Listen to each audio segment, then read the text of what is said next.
नमस्कार, जय हिंद। मौसम विज्ञान केंद्र जयपुर से मैं राधेश्याम शर्मा एक बार फिर से आप सभी का स्वागत करता हूं। आज दिनांक 29 जनवरी है और हम बात करेंगे राज्य में सक्रिय हुए एक पश्चिमी विक्षोभ की। जैसा कि पूर्वानुमान किया गया था, फिलहाल राज्य के अधिकांश भागों में पश्चिमी विक्षोभ सक्रिय हो चुका है। पश्चिमी राजस्थान के ऊपर एक प्रेरित परिसंचरण तंत्र यानी इंड्यूस्ड साइक्लोनिक सर्कुलेशन भी बन चुका है।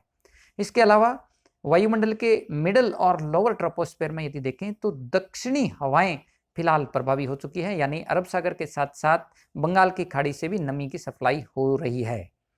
अब यदि बात करें वर्तमान पोजीशन की, तो आप देखेंगे इस रडार पिक्चर में यदि देखें तो जो क्लाउड मूवमेंट जो है, जो बारिश वाले बादल है, फिलहाल अजमेर संभाग के ऊपर पूरी तरह से सक्रिय है और धीरे धीरे जो है वो दक्षिण से उत्तर दिशा की ओर आगे बढ़ रहे हैं।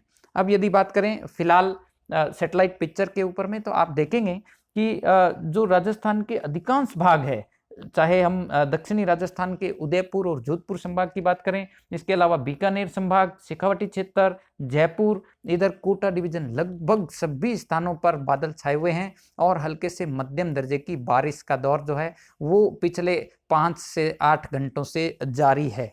बात करें यदि ओलावृष्टि की और थंडरस्टॉर्म लाइटनिंग की, तो लेटेस्ट सैटेलाइट पिक्चर में आप देखेंगे कि ये जो जोन रेड कलर और ग्रीन कलर में दिखाया गया है, ये वो इलाके हैं जहां अभी तीव्र थंडरस्टॉर्म, मेघगर्जन, कहीं कहीं अचानक तेज हवाएं और ओलावृष्टि के इलाके जो है वो फिलहाल जो है वो दर्ज हो रहे हैं, या ये वो इलाके हैं जहां पे फिलहाल थंडरस्टॉर्म, लाइटनिंग, गस्टी विंड सब जो एडवर्स वेदर है वो रिपोर्ट किया जा रहा है। और दोपहर होने के बाद धीरे धीरे ये थंडरस्टॉर्म लाइटनिंग का जो बेल्ट है वो साउथ वेस्ट से नॉर्थ ईस्ट डायरेक्शन में आगे बढ़ेगा, यानी जो जयपुर, शेखावाटी क्षेत्र और जो भरतपुर संभाग और कोटा संभाग के जो बचे हुए इलाके हैं, इनमें भी थंडरस्टॉर्म, थोड़ी गस्टी विंड्स यानी अचानक तेज हवाएं और कहीं कहीं ओलावृष्टि होने की संभावना अभी भी अगले 24 घंटों तक बनी रहेगी।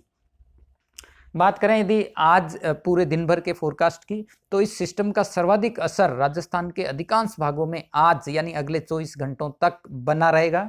यदि देखें तो ये जो इलाके जो डार्क कलर में दिखाए गए हैं, आप देखेंगे कि हर एक 3-3 घंटे के अंतराल पर है। फिलहाल यदि दोपहर के समय यदि बात करें तो ज़्यादातर इलाके जो साउथ वेस्ट से नॉर्थ ईस्ट डायरेक्शन में एलोंगेटेड रहेंगे, यहाँ पे थंडरस्टॉर्म लाइटनिंग एक्टिविटी ज़्यादा दर्ज होगी।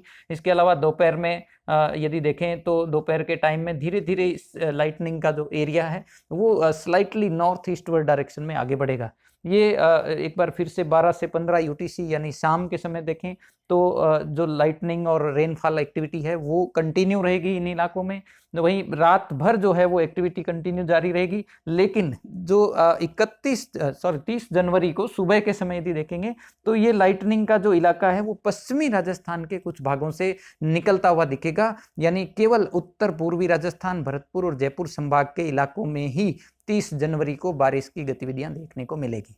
तो कुल मिलाकर इस सिस्टम का असर अभी भी अगले 24 घंटों तक राज्य के अधिकांश भागों में बना रहेगा। मुख्य रूप से थंडरस्टॉर्म, लाइटनिंग और कहीं कहीं ओलावृष्टि होने के लिए प्रबल संभावना अगले 24 घंटों तक बनी रहेगी।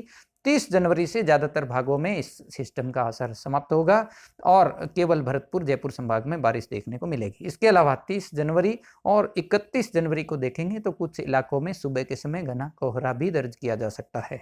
धन्यवाद।